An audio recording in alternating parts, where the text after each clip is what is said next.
Queremos hoy tener un tema muy novedoso que nos agrada mucho, poder tener temas diferentes dentro de este espacio de Recreando la Historia. Por esa razón tenemos el gusto de presentarle al doctor Juan Manuel Venegas Ceballos, médico de la Universidad de Caldas, cirujano general de la Universidad de Caldas, profesor de la universidad, ha sido cirujano de la Clínica del Seguro Social, de la Clínica San Marcel, gerente de la Clínica Versalles y ampliamente conocido en nuestro medio. Nos acompaña también la doctora Mónica León Toro, la esposa del doctor Juan Manuel, es fonoaudióloga y es profesora de la Universidad Católica de Manizales. Y también tenemos al doctor Jorge Alberto Echeverría Álvarez, médico de la Universidad de Caldas, cirujano del Hospital Materno Infantil de Málaga, España, cirujano pediátrico de los hospitales San Jorge de Pereira y San Juan de Dios de Armenia hasta su jubilación. Como estamos recreando la historia, debemos también recordar hoy al padre del doctor Juan Manuel, que fue el cirujano del Hospital Santa Sofía, cirujano de toras, profesor de todos nosotros y un líder importantísimo de la cirugía en Caldas, que fue el doctor Manuel Venegas Gallo. Y también recordar al papá del doctor Jorge Alberto Echeverry Álvarez, que fue el doctor Gerardo Echeverry, también el padre de la gastroenterología en nuestra ciudad, que ellos también hacen parte de Recreando la Historia.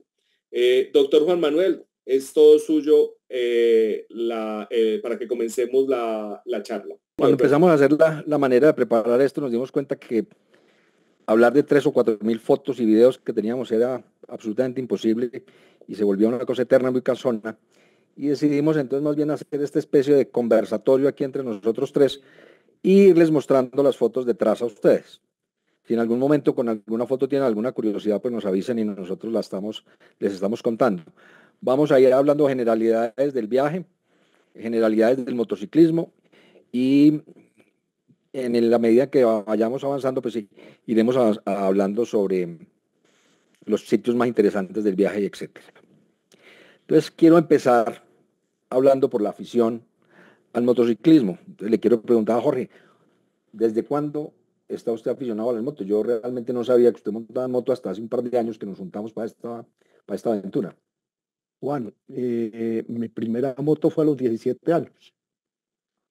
Durante 2 años y después hubo un dique seco por muchos años y en el 2003 volví a retomar la moto hasta ahora.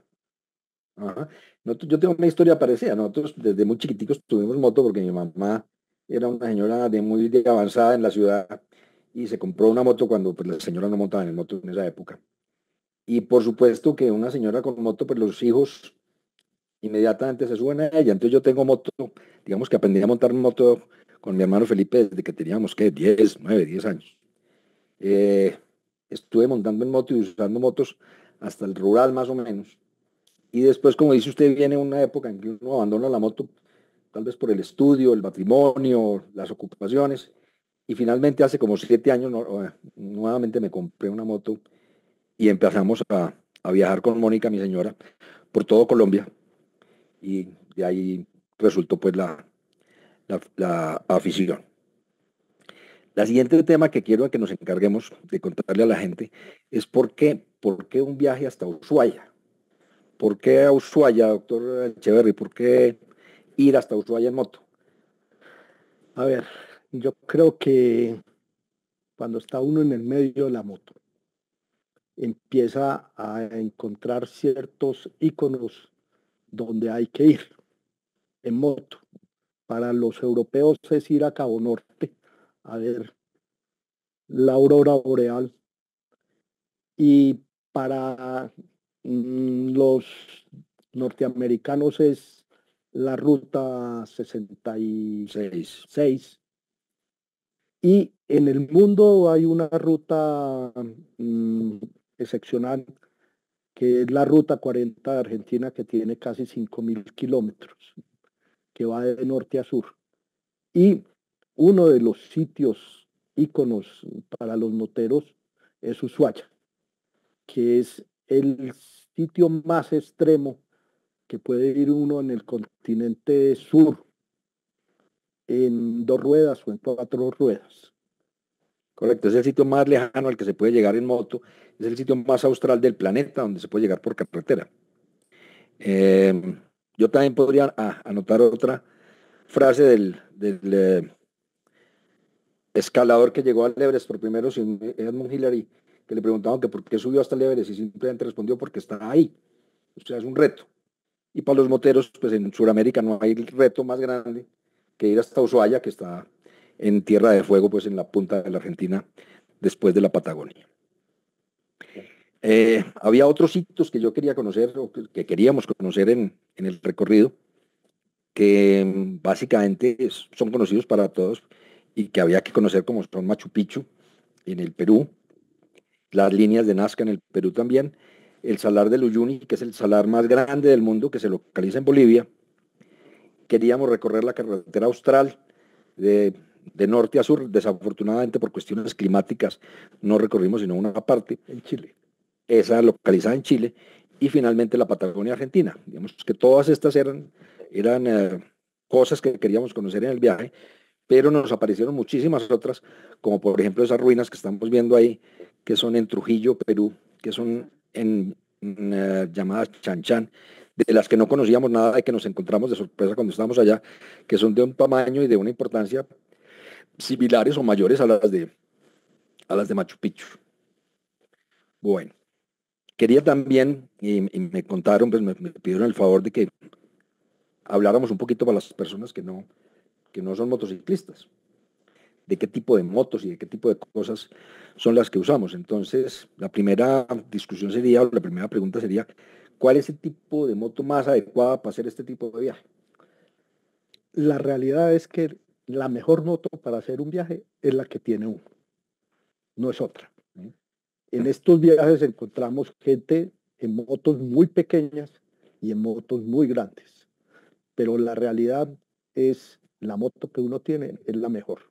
Sí, el consejo, y sobre todo para que la gente se anime a salir a montar en moto, el consejo es no piensen qué moto necesita, sino que vayas en la que tiene.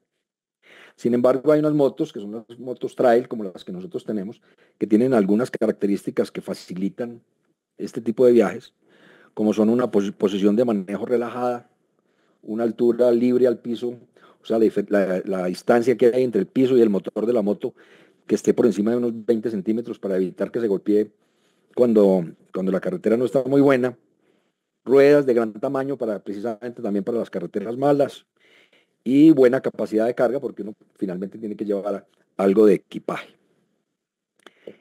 Pasando a lo del equipaje, Jorge, cuéntele a nuestra audiencia cómo es el proceso de llevar, botar y traer el equipaje. Bueno, realmente uno ve muchos tutoriales con respecto al equipaje. La primera premisa que le hacen es empaque y vuelve y desempaque. Y mire qué le sobra. Y nosotros creo que lo hicimos muchas veces el ejercicio, pero nos faltó algunas cosas. Nos faltó algunas cosas que fue dejar la mitad del equipaje que llevábamos. Y eso nos costó unos tantos dólares tener que hacer una caja en Trujillo y mandar la mitad del equipaje que llevaba. Realmente el equipaje que lleva uno en un viaje de estos es un equipaje como el de un fin de semana, aunque sean 3 meses. Es básico. En una moto tú no tienes un baúl donde llevar la casa entera, aunque algunos viajeros van con la casa dentro de la moto, pero realmente tiene que ser lo más sencillo y lo que menos peso le pueda suceder a uno. Yo no sé, Juan, cuántas veces empataste y cuántas veces desempacó Mónica, eh, pero sé que fueron muchas. Pero por más que le dicen a uno que no lleve muchas cosas, yo tenía una máxima que había leído por ahí que decía que ponga toda la ropa sobre la cama y ponga toda la plata sobre la cama. Y cuando vayan a meter a la maleta, meta la mitad de la ropa y el doble de la plata. A pesar de que sabíamos que no debía llevar más cosas, uno siempre termina llevando mucho más de lo que necesita. Y esa es una vaina que pues la aprende uno solamente cuando está viajando. Esto pues inclusive nos puso en la situación de dejar cosas por el camino porque estábamos llenos de equipaje. Finalmente terminamos, Mónica y yo, metiendo la ropa de los dos en una sola maletica chiquita, que era la que bajábamos en el hotel, y llevando dos maletas llenas de cosas que no usábamos. Entonces, el primer consejo realmente importante que la gente debe tener en cuenta en un viaje en moto es que debe llevar solo lo estrictamente necesario. Y lo estrictamente necesario es muy poquitas cosas, inclusive con la herramienta y los repuestos que termina uno llevando montones de cosas. Yo llevaba varios kilos pues, de repuestos y herramientas. Finalmente, el consejo es lleve solo la herramienta que sepa usar para los procedimientos que usted sepa hacer. Uno no debe llevar herramienta para que otro le ayude, porque generalmente ese otro tiene herramienta. Entonces, y la realidad es que si uno le hace buen mantenimiento a la moto, pues uno no debe tener problemas mecánicos. La otra cuestión con respecto al equipaje es el de la gasolina adicional o gasolina extra. ¿Cómo nos fue con lo de la gasolina, Jorge? A ver, tú me das el dato de que hicimos más o menos 70 y 76 tanqueadas. 76 tanqueadas. La verdad es que paradójicamente donde tuvimos más problemas con la gasolina fue en Chile y Ecuador, sin contar Bolivia, que no te venden gasolina porque tienes Por una extranjeros. placa extranjera. Siempre, siempre en un viaje de estos hay que llevar gasolina adicional, porque hay muchos factores que hay que tener en cuenta. En la Patagonia el viento es impresionante y donde normalmente un tanque de gasolina te dura 350, 400 kilómetros, te puede durar perfectamente 150 o 200 kilómetros porque vas en contra del viento. Entonces, la gasolina adicional, el bidón de gasolina que veíamos en todos los videos preparando nuestro viaje, que creíamos que era algo anecdótico, así todo llevamos nuestros bidones, pues realmente es indispensable. Sí, en el caso mío, que la moto mía tiene menos capacidad, me tocó retanquear la moto en la carretera por lo menos 10 veces. Como dice Jorge, uno tiene la experiencia de que su tanque le dura unos 400 kilómetros por aquí, pero resulta que por allá uno está andando constantemente a velocidades por encima de 100 kilómetros por hora. Uno lleva mucho peso porque lleva el pasajero y lleva las maletas y está luchando permanentemente con el viento. Entonces no es nada raro que un tanque que normalmente le dura a uno 400 kilómetros, a los 250 kilómetros ya está quedándonos sin gasolina. Entonces, sobre todo en la parte de la Patagonia al sur, aunque como dice Jorge, tuvimos también problemas por el norte.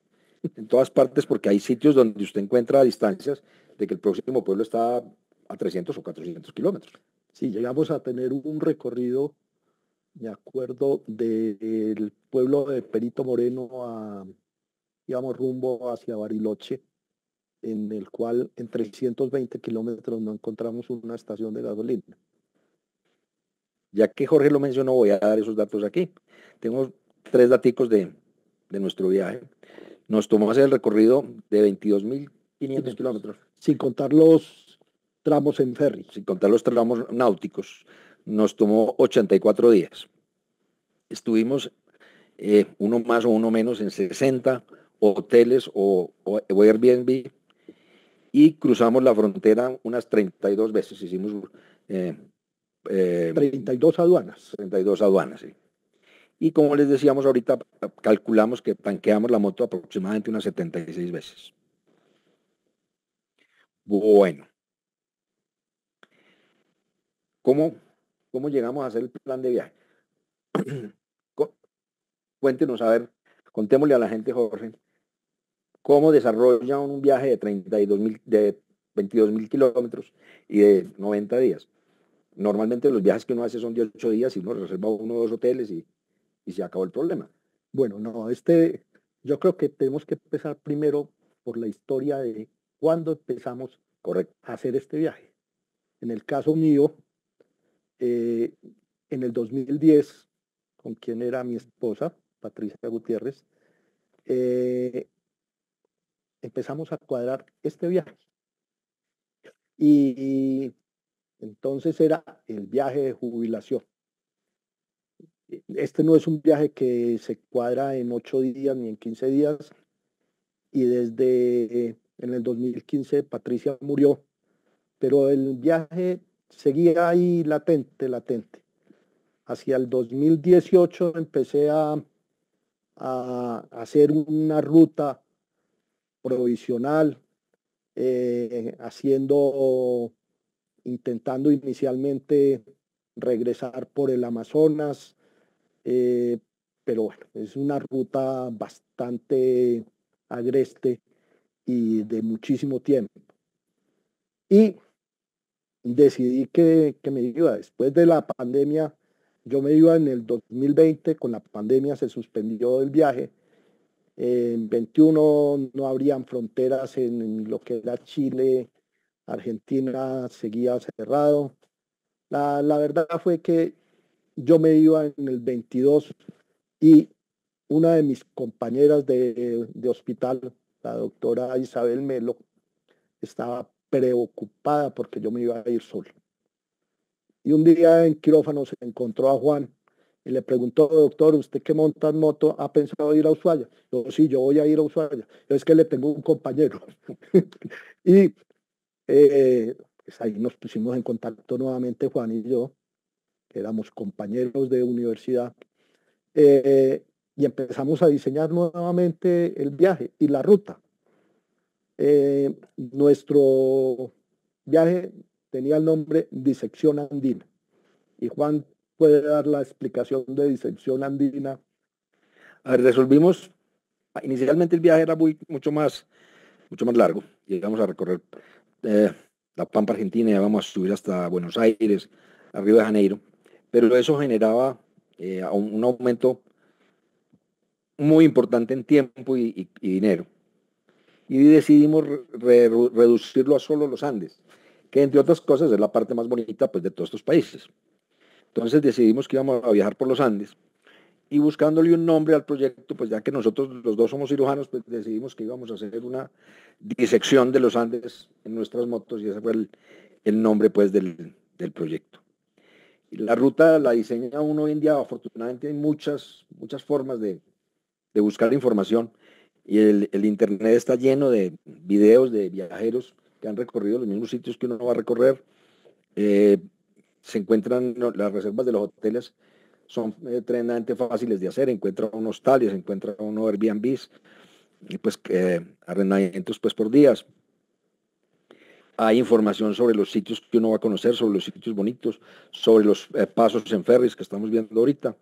Entonces, realmente es cuestión de tiempo y de sentarse uno a detallar su ruta, pero es muy fácil, muy fácil, no, es dispendioso, pero es muy acertado. Yo diría que nosotros acertamos en un 95% de las cosas que pensábamos hacer. Tuvimos cambios, por supuesto, durante el recorrido, pero en general eh, muy poquitas sorpresas, muy poquitos sobresaltos, muy poquitas llegadas a donde no era, o atrasos que nos impidieran realizar el viaje Pero como lo habíamos cosas, planeado. pero algunas cosas de esas modificaciones nos llevó a sitios espectaculares, Muy como bonito, sí. en Belén, en la Argentina, que llegamos a un hotel que tenía un museo dentro del mismo hotel. Y la llegada a Belén fue porque nos varamos en la mitad del camino. La única varada grave que tuvimos fue una llanta que la moto mía se empezó a deshacer. Yeah. La habíamos parchado en el pueblo anterior, y empezaron a aparecerle rotos por todas partes. Finalmente nos tocó llegar al primer pueblo que encontramos. Y como dice Jorge, nos encontramos un pueblo en el norte de Argentina que se llamaba Belén, del que no habíamos oído hablar nunca en la vida, del que no sabíamos nada, y resultó ser un pueblo pequeño pero muy bonito, con un hotel extraordinario que tenía un museo, era un museo como antropológico que tenía adentro, y encontramos, pues, esa sorpresa. Pero fueron muy poquiticos los cambios de planes que nos tocó hacer. Básicamente Ese y Ecuador, que de regreso a la de regreso. estaba en problemas de orden público, y la recomendación era pasar lo más rápido posible. Bueno, hay otras cosas que tiene uno que tener en cuenta cuando va a viajar en un recorrido tan largo como recorrer todo Sudamérica, que es el clima, porque el clima, todos sabemos que el clima varía entre el trópico donde estamos viviendo y, y la Patagonia, y Tierra de Fuego. Cuéntenos, Jorge, hablemos de qué climas nos encontramos por allá. Bueno, realmente eso implica también la preparación de la vestimenta que va a tener uno en la moto y que va a llevar a uno para las ciudades. Tuvimos en, en el sur del Perú casi 40 grados de temperatura. Y la temperatura mínima fue en la carretera austral de Chile, llegando a Cerro Castillo, que fue -9 grados centígrados. Cuando llegamos a Bolivia, el pueblo este hermoso. En Tiahuanaco, En sí. Tiahuanaco, que entre otras, ese es otro de los sitios espectaculares que nos encontramos con unas ruinas preincas lindísimas. Las ruinas de Tiahuanaco son unas vainas muy famosas, pero que no todo el mundo conoce, ¿no? No, yo no las conocía, ¿no? Nunca había oído hablar de ellas. Pero en ese sitio, cuando llegamos, y Juan podrá contar la anécdota más tarde, la temperatura nos cogió un temporal en ese momento y la temperatura bajó a 0 grados. El hecho es que eso está como a 3.800 metros de altura, ¿no? Uh-huh. Faltaban 2 o 3 kilómetros para llegar al hotel y empezó a llover. Y negro. Decidimos que ya pues, entrábamos al hotel y nos cambiábamos la ropa. Estamos hablando que estábamos a 3.800 metros de altura, es que están en el páramo de Letras. Y Tiahuanaco, a pesar de ser una cosa tan importante, pues tiene un pueblo muy chiquitico al lado y básicamente un hotel. Y llegamos al hotel y el hotel estaba cerrado. El pueblo estaba desértico. Empezamos a tocar en el hotel. Teníamos reserva para el hotel. Estábamos reservados, sí. Nadie había en el pueblo y nos estábamos mojando, que estábamos afuera, y la temperatura empezó a bajar, o sea, nos estábamos entrando en hipotermia, hasta que una señora pasó por el lado y nos dijo, mire, el señor del hotel se fue para Lima, para La Paz, ya lo llamamos a que se devuelva, pero caminen, entren en mi casa. Por ahí hay unas fotos de nosotros en una casa llenos de cobijas, porque si no es por esta señora, pues prácticamente nos hubieran tenido que traer como paletas de edad. Realmente fue el único episodio riesgoso, diría yo, que sufrimos. No tuvimos riesgos de ningún tipo, ni de seguridad, ni de accidentes, ni de nada. Esa fue la única experiencia preocupante, que era que eran las 4 o 5 de la tarde a 3.800 metros de altura, a 0 grados centígrados y empapados al frente de un hotel. Bueno, me acuerda aquí, Mónica, lo de los vientos. Eso también lo tenemos que tratar aquí, pero tratémoslo más adelantico cuando vamos llegando abajo. Bueno. Todas esas fotografías que tomamos, Jorge, hablemos del registro fotográfico de ese paseo. Yo tengo algo así como 1.800 fotos. Hicimos el registro, o sea, se hizo registro fotográfico con el celular y con cámaras de acción que iban pegadas, las GoPro que van pegadas de la moto. Que van pegadas de la moto. Pues el problema, como decía un viajero alemán, mexicano, por ejemplo, en la Patagonia, que es peligrosísimo, porque cada 5 minutos tienes que parar a tomar una foto. Entonces se torna difícil el viaje porque hay sitios tan lindos que tú no los puedes registrar fotográficamente, pero creo que pues ahí quedaron plasmadas algunos sitios y algunos lugares en todas las fotos que ustedes están viendo y que pues a nosotros nos crean hasta nostalgia volverla. Mucha nostalgia, pero es muy importante que nosotros Jorge llevaba su cámara. Ahí, por ejemplo, estoy yo grabando a Juan, eso es en el Ecuador, y esto es en Perú. En Perú, esos son con las cámaras de acción, con las GoPro. Bueno, decía que Jorge llevaba su cámara, yo llevaba mi cámara con 3 o 4 lentes, pero terminamos tomando la mayor parte de las fotos con el celular, porque finalmente en moto, pues cualquier cosa que ocupe mucho espacio o que pese mucho, pues se vuelve un encarte. Jorge llevó un dron, yo no llevé el mío pensando que ya si ya teníamos uno, pues no había necesidad del otro, pero realmente tampoco lo pudimos usar, aunque eso sí fue por una falla técnica pues de una batería del dron de Jorge. Pero la realidad, y se ha vuelto una tendencia mundial, es que la mayor parte de la gente toma sus fotos con el celular, porque los celulares de hoy en día toman excelentes fotos. Bueno, otro aspecto muy importante en los viajes es el hospedaje, pasar las noches. Inicialmente teníamos la posibilidad de imitar a nuestros viajeros que nos inspiran a estos viajes haciendo camping. La ventaja del camping es que ahorra mucho dinero y el presupuesto baja, pero las desventajas pues son evidentes, ¿no? Hay que armar la carpa, hay que desarmar la carpa el otro día, se duerme mal. Finalmente decidimos no hacer camping, sino más bien bajar el presupuesto de los hoteles. Ensayamos también hacer reservas en Airbnb y tuvimos algunos problemas como el hecho, por ejemplo, que uno llega al Airbnb y no encuentra absolutamente nada para tomar, ni para tomarse un café. O no pudimos. O no puede uno acceder al sitio por ser en una localización difícil, ¿no? Como por ejemplo nos pasó en Calafate. En el Calafate cuando íbamos a conocer el Perito Moreno, que cuando íbamos llegando al famoso Airbnb, estaban construyendo la carretera, estaban pasando una motoniveladora y nos tocó devolvernos. O la otra casa en Puyuapi, ¿no? Cuando íbamos por Destapado, que nos tocó devolvernos al parque a hacer observación. Sí. ¿Dónde fue eso? Eso fue en Belén, no, eso fue antes de Belén. Eso fue antes de Belén. Eso fue cuando empezó a rajarse la llanta tuya. Cuando se rompió la llanta, eso se llamaba Callafate. En Callafate. Sí. Realmente nosotros le hicimos una clasificación a los hoteles. Hotelazo, hotelito y hotelucho. Gracias a Dios, hotelucho fueron 2. Sí, muy poco. Y realmente el que más recuerdo tengo es el de Nazca, que realmente no valía la pena estar en Nazca, sino quedarse en Ica y devolverse una hora a Nazca para hacer el vuelo. Pero la experiencia es que en general los hoteles son muy buenos y a precios razonables, ¿no? Sí, bastante razonable. Lo que buscábamos en los hoteles eran varias cosas. Una, que tuviese parqueadero, indispensable.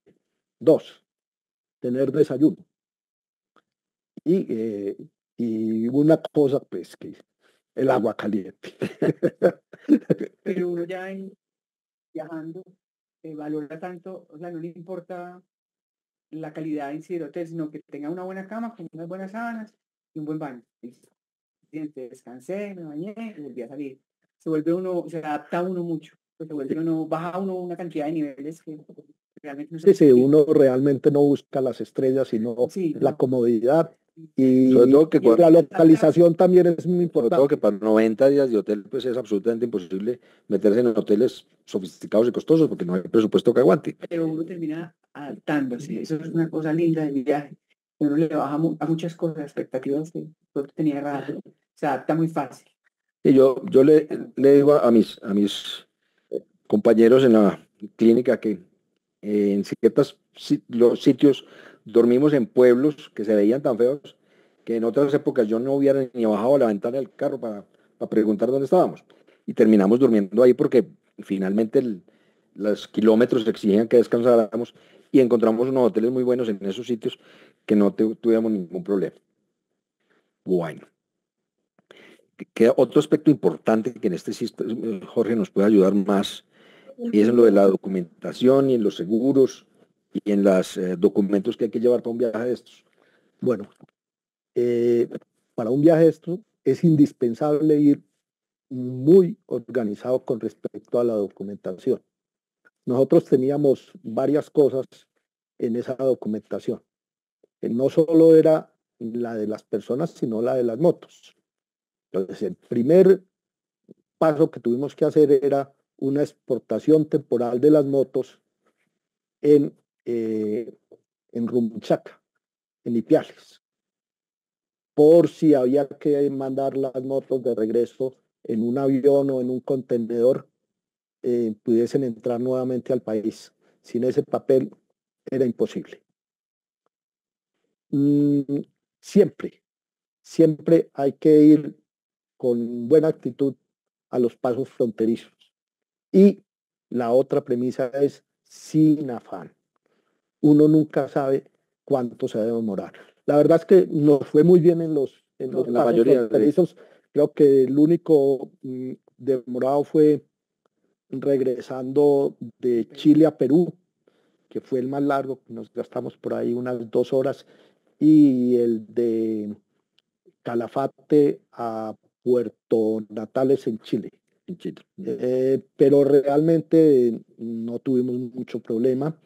Había que llevar los papeles de propiedad de la moto a nombre del que iba conduciéndola, pasaporte, el seguro obligatorio. Entonces, por medio de contactos de algunos amigos, logramos obtener el seguro de Mercosur que nos cubría Perú, Chile, Argentina, Uruguay, Brasil y Bolivia. Sin ese seguro es imposible que te dejen pasar por las fronteras. En Ecuador sirve el SOAT de Colombia, ya íbamos todo,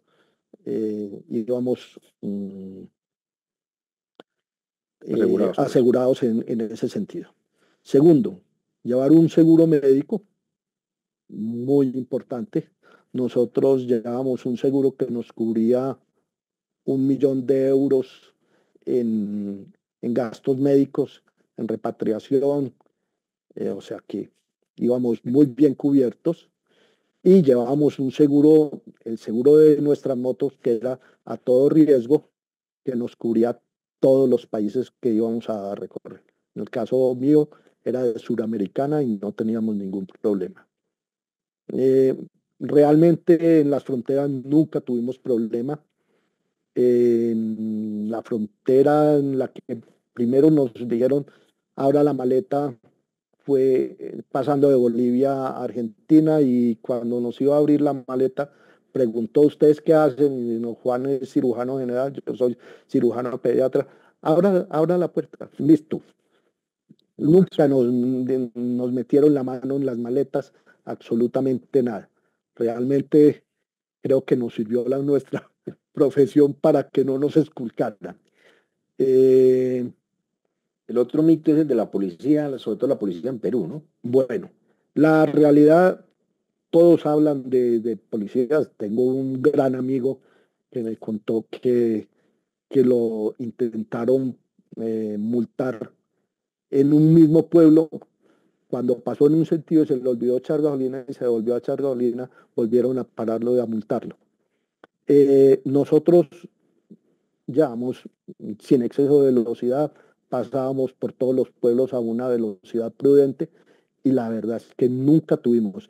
En Argentina solo sentimos un día que nos paró uno, y era más por curiosidad de conocer cómo era la licencia colombiana. Y el segundo se le veía cara de pedir plata, pero cuando vio las cámaras en la moto, a eso le tienen pavor. Definitivamente le tienen pavor, porque saben que si tú le llegas a publicar ese video de esa tratada de extorsionar, su puesto hasta ahí llegó. Uno de los consejos que le dieron es que lleve las cámaras prendidas para cuando lo pare la policía. Pero la realidad es que no nos molestaban para nada. La realidad fue que en 22.000 kilómetros nos habrán parado 2 veces, si acaso. Creo que lo paran a uno más aquí yendo a Pereira que el recorrido que hicimos. Bueno, hablemos un poquitico, Jorge, de la Doctor comida. Venegas. Sí, dígame. Buenas noches, soy Jimena Mejía. ¿Cómo está usted? Doctora Jimena, ¿cómo le va? Muy bien, es que el doctor Alexander Trujillo tiene unas preguntas. Claro que sí. Dice: buenas noches, increíble experiencia.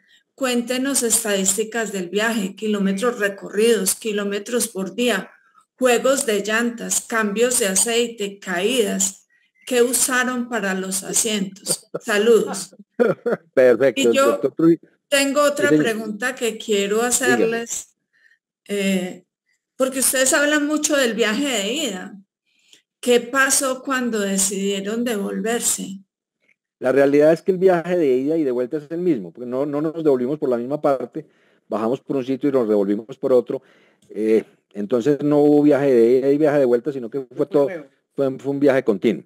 Sí, fue un viaje continuo. Solo en Colombia Finalmente, sí, finalmente ya cuando entra uno a Colombia, pues se devuelve por la misma carretera, porque no hay forma, pero fue la única carretera prácticamente que repetimos. Para el doctor Trujillo, nosotros pues hicimos, como les habíamos contado, 22.500 kilómetros. Más o menos hacíamos unos 350 kilómetros diarios. La tónica, esta es una muy buena pregunta que nos hace porque no lo habíamos contado. La tónica nuestra era estar a las 7 de la mañana desayunando. Jorge va a hacer mala cara ahí porque generalmente nosotros llegamos un poquito más tarde. Mónica y yo, no era mucho más tarde, pero un poquito más tarde. Juan siempre ha sido un buen madrugador. Sí. Pero digamos por efectos de discusión, que estábamos a las 7 de la mañana desayunando y habitualmente a más tardar a las 8:30 de la mañana estábamos en la carretera. Y 2, 3 de la tarde como sumo estábamos en el hotel para donde íbamos. Esto nos permitía pues conocer los sitios donde llegábamos y no agotarnos en el trayecto. El único trayecto largo, el más largo fue cuando escapamos de Ushuaia, ahorita le cuento por qué digo escapamos, que hicimos 580 kilómetros hasta Río Gallegos. Bueno, sí. Realmente teníamos varias premisas en el viaje. Primero, nunca después de las 5 de la tarde viajar. O sea, siempre estamos en un sitio seguro a las 5 de la tarde.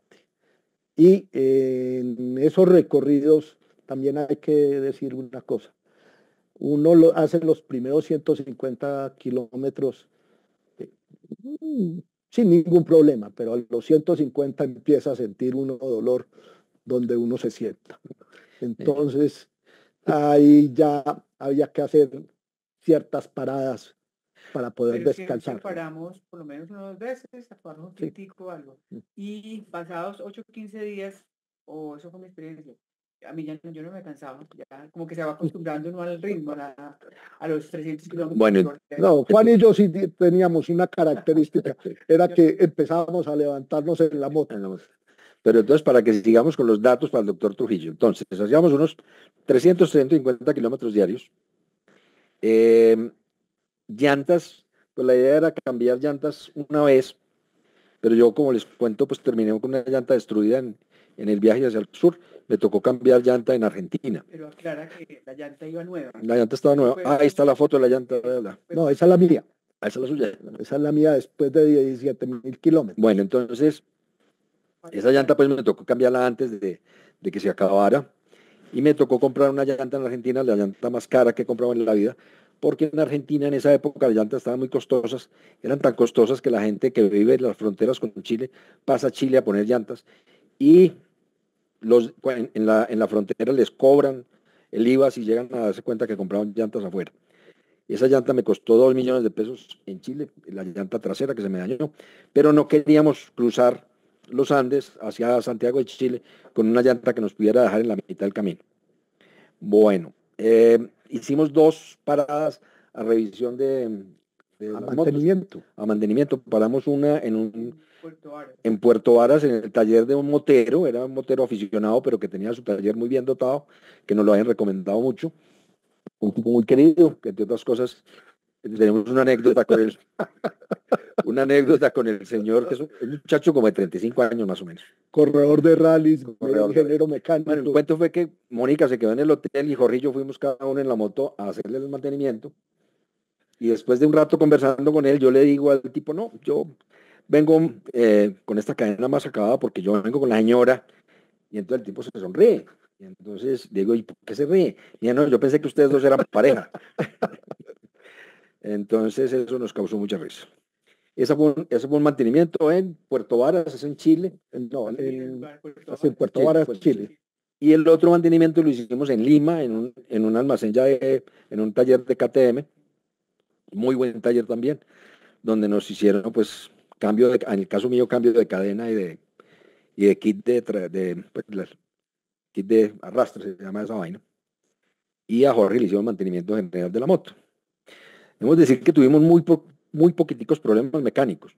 La moto de Jorge prácticamente no molestó para nada.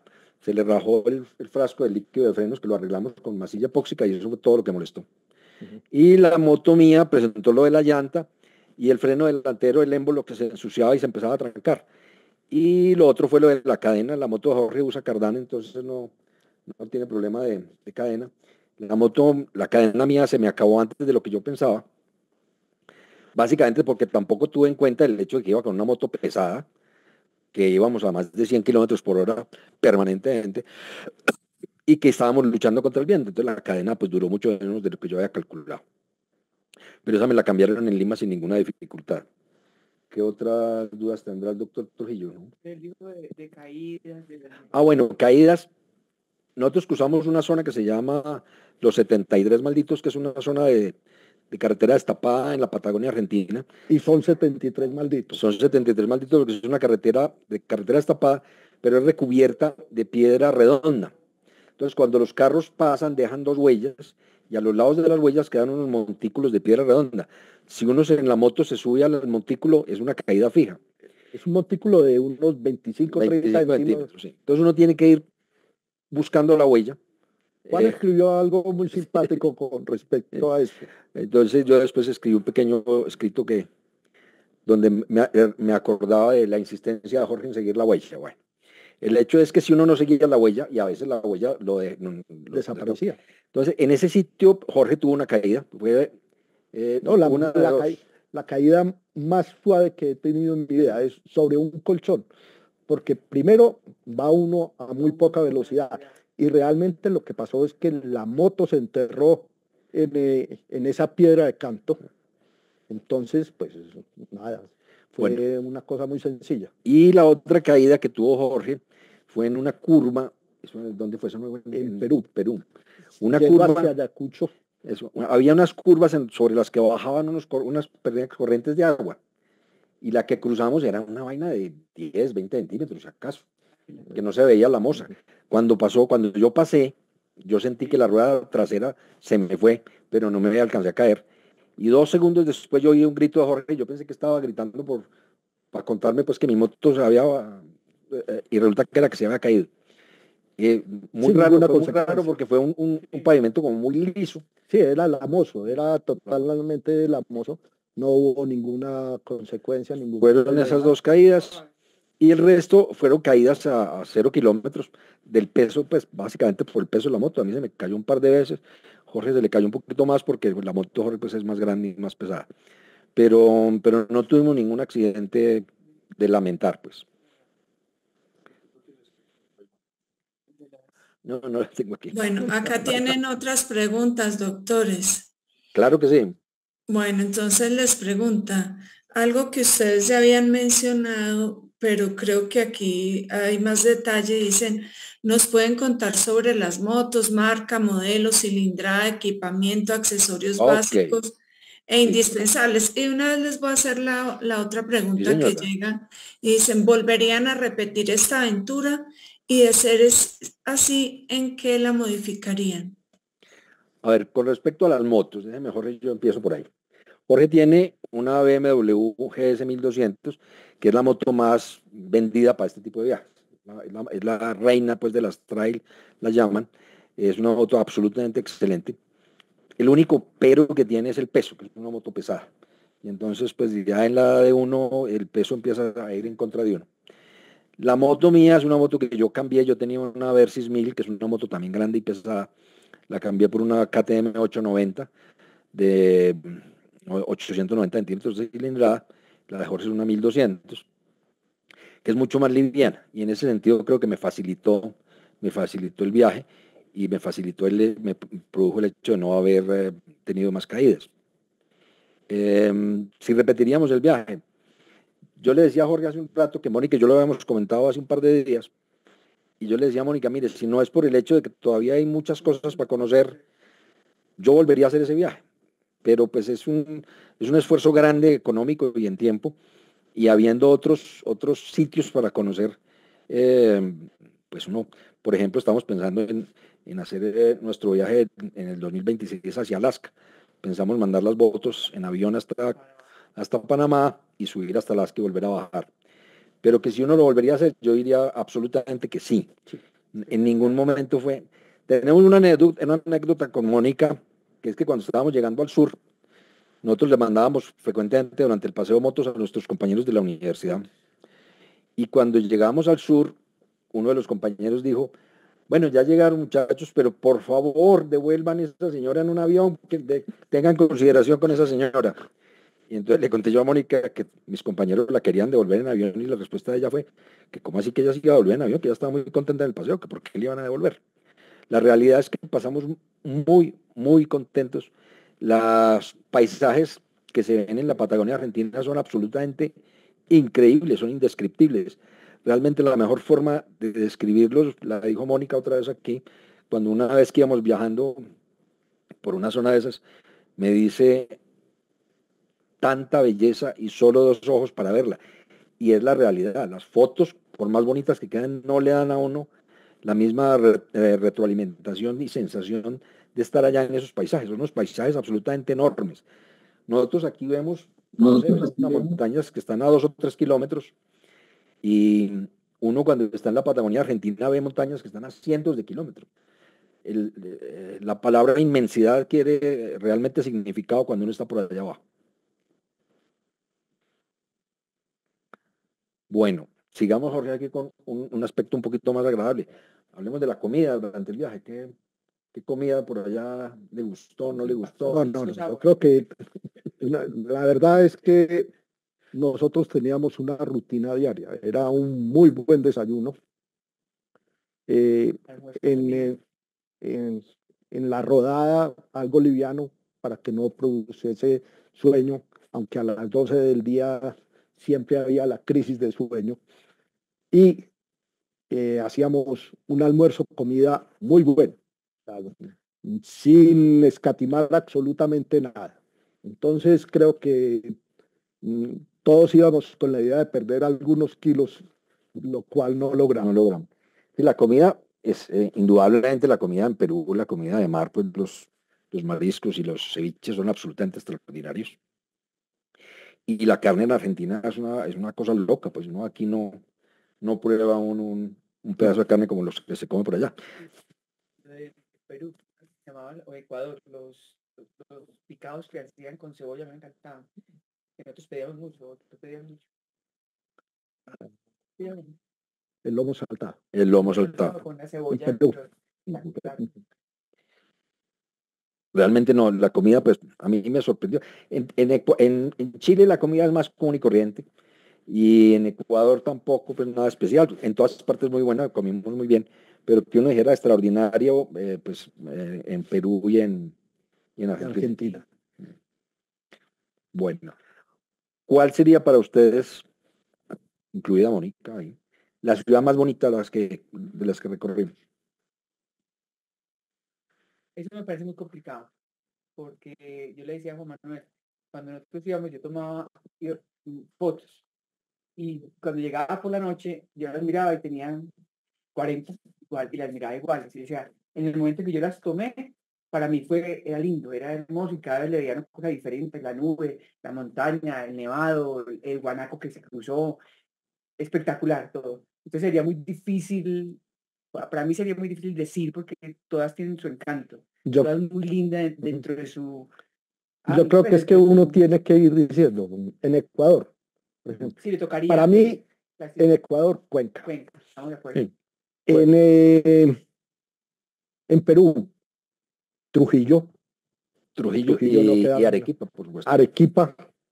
Esa foto es en la montaña de los 7 colores a 5.000 metros sobre el nivel del mar. Esa subida ya fue todo un esfuerzo, ¿no?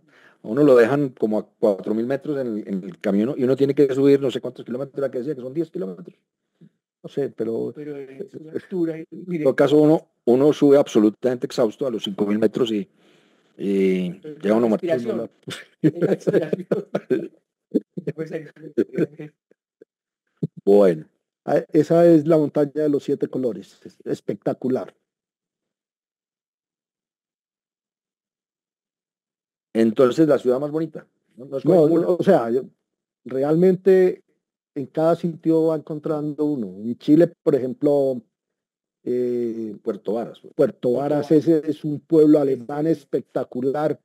En Valdivia, Valdivia es una ciudad preciosa. eso, a mí me pareció lindísima la parte de Valparaíso, esa parte bohemia que me recordó mucho a Lisboa. Eh, es que realmente cada sitio, cada lugar va encontrando. El Chaltén es un pueblo hermoso. Absolutamente espectacular. Y es un pueblo de 2.000 personas, pero 2.000 personas que viven del turismo en el verano, en la primavera y el verano, que se reduce a 300 personas en el invierno. Y de las 2.000 personas, 1.950 son europeos, ¿no? Sí, sí. Entonces, realmente de decir una ciudad, un pueblo, no. A mí me encantó Valdivia. Ese hotel donde estuvimos en Valdivia, con ese puerto de pesquero en ese río, el 31 de diciembre, absolutamente divino. Y Puerto Varas, esa ciudad alemana, al lado de ese lago, pues es absolutamente precioso. Pues, sí, sitios paradisíacos. Por supuesto que estamos hablando de que estábamos llegando en verano o aproximándonos al verano y de pronto en invierno no se vuelvan tan agradables, pero sí, pero lo que nos toca a nosotros. Lo que nos tocó absolutamente divino. Bueno, el escape de Ushuaia. Resulta que en la Patagonia. No, yo creo que debíamos ir bajando un poco, contar hasta llegar a Ushuaia y contar qué pasó. Bueno, eso. Regreso. No, le iba a decir que en la Patagonia, sí, en la Patagonia Argentina, el problema para los viajeros es el viento. Los vientos son absolutamente permanentes y muy fuertes. Entonces dificultan mucho el viaje. De hecho, las carreteras las cierran a veces por el viento. Y se maneja una aplicación en el celular que se llama Windy, que le dice a uno el pronóstico de cómo van a estar los vientos, a cuántos kilómetros por hora al día siguiente. Entonces, basados en los vientos o en esa aplicación, uno planea sus viajes. Todo el mundo haya planeado el viaje con el Windy. Nos cuentan de gente que viaja en carrocasas, que se voltean los carrocasas por el viento, tractomulas que se voltean por el viento. De hecho, las carreteras por allá tienen muchos sitios para parar, porque cuando el viento está muy fuerte tienen que parar y esperar a que pase. Entonces, cuando íbamos bajando de Puerto Natales hacia pero el momento muy interesante fue Puerto Natales. Por eso. Bueno, Puerto Natales fuimos llegamos por la tarde, como a las 4 de la tarde, y estaba venteando absolutamente aterrador. Entonces entramos muy asustados, porque el viento tiene la desventaja de que no es permanente. Si uno tuviera el viento de frente o de lado permanentemente, pues uno se acostumbra, pero entra por ráfagas. Entonces uno tiene el problema de que la moto puede ir uno por su carril derecho y de un momento a otro estar en el carril izquierdo tranquilamente. Yo tengo una anécdota yendo hacia San Julián, que iba detrás de Juan, cuando lo vi que se salió al otro lado de la carretera, y ¿qué le pasó? Y cuando llegué yo al punto, venga, al otro lado. Entonces, menos mal no venía ningún carro por el otro lado, porque pues ahí se accidenta uno. Entonces en Puerto Natales llegamos con mucho viento y la aplicación nos decía que al otro día, después del mediodía, los vientos iban a estar imposibles. Sí, realmente cuando viaja uno con Windy, tiene que ver las ventanas de viento. Esas ventanas a usted le dice, de 7 de la mañana a 11 de la mañana. Nos pasó un día que era el día que nos sacó las motos a eso, nos faltaban 10 minutos para llegar a San Julián. Iban a ser las 11 de la mañana. Sabíamos que a las 11 teníamos que dejar de viajar. Y son muy exactas, son muy exactas. Y pues son vientos de 40 kilómetros por hora que son cosas serias. Y de por sí teníamos unos vientos tan fuertes que corrimos el riesgo que en un momento de no poder pasar el estrecho de Magallanes por vientos. Exactamente, entonces viajamos de Puerto Natales hacia Ushuaia. Teníamos que llegar antes de la 1 de la tarde a Cerro Sombrero.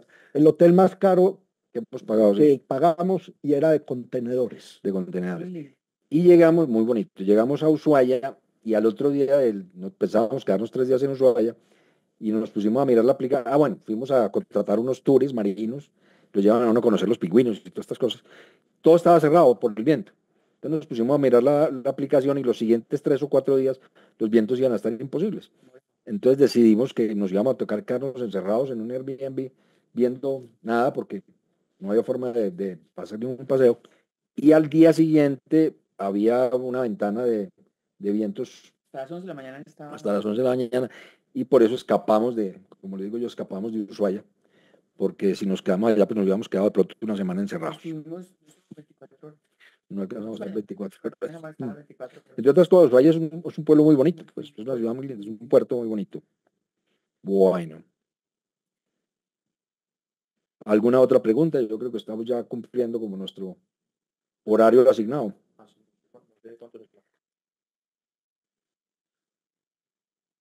En el chat no tenemos ninguna pregunta. Ok. No, ya 1 hora ya.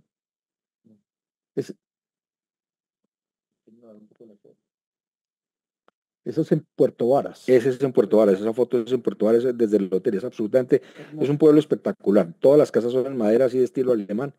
Al lado hay un hotel divino con un par de nevados al frente. Este era un almacén que estaba solo dedicado a los paticos de hule. Patos de hule, sí. Las dos protagonistas. Mira, este es el video. Esta era una característica muy de ese sur, es que el agua de los lagos y bueno, ahí no aparece el agua de los lagos y los ríos es color turquesa. Uno no ve ríos color café como por aquí, sino que todos son de deshielos. Entonces todos son de color turquesa, absolutamente espectaculares. Puerto Varas.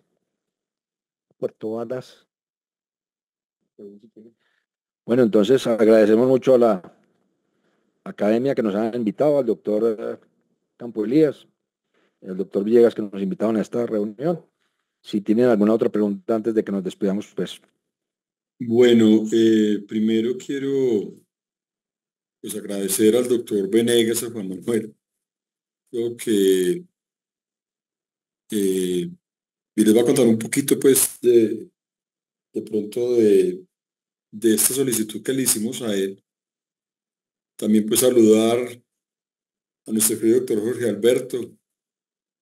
Pues hace muchos años que no nos vemos, fuimos vecinos durante muchos años. Y bueno, hoy nos encontramos por acá. Realmente los estimo demasiado a los dos, a Mónica también. Y algún día, bajando yo a una cesárea en los quirófanos de la clínica Versalles, conversando con Juan Manuel, de pronto me contó, me dijo, no sé por qué tocamos el tema, me dijo que tenía pues la idea, de pronto creo que tuvo que ver como con la jubilación. Me parece que fue así, Juan Manuel. Sí, señor, sí, señor. Creo que le dije, ¿usted cuándo es que se va a jubilar? Usted no, ¿y usted qué va a hacer? No, yo, el sueño mío, lo que quiero hacer y lo que tengo planeado es irme en moto de paseo lo más lejos que pueda. Y tenía pensado el viaje a la Patagonia, o por lo menos no sé si es a la Patagonia, pero por lo menos bien al sur. Y yo no supe realmente, creo que fue muy como por la época de la pandemia y yo no supe, ya después me lo encontré de qué hubo, cómo le fue.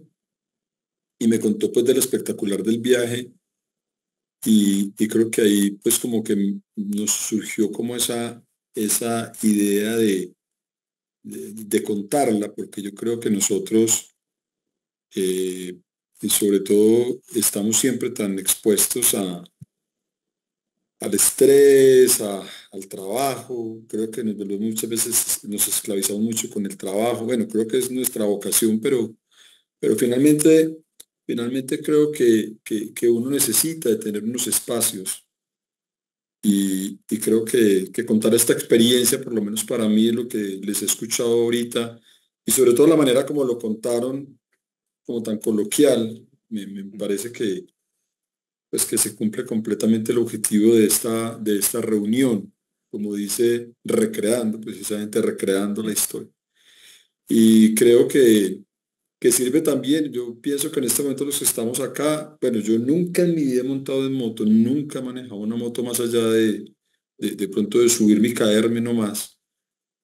Pero creo que a los que alguna vez o en este momento tienen, seguramente les está generando una grandísima envidia. Y me parece que es una experiencia muy bonita de contar.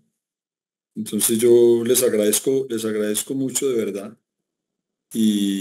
Y creo que todos nos llevamos una historia muy bonita y pensar que hay espacios que nosotros tenemos que tener dentro de nuestro trajín, que los necesitamos porque la salud mental pues nos agobia, nos pega duro y este tipo de actividades pues hay que buscarlas, hay que hacerlas. Entonces de verdad muchísimas gracias. Bueno, con mucho gusto, muchas gracias a ustedes por Muchas gracias a invitarnos. ustedes. Bueno, muchas gracias, hasta luego para todos. Muchas gracias a Hasta ustedes. luego. Bueno, que estén bien. Gracias. Muchas gracias por habernos acompañado en el día de hoy.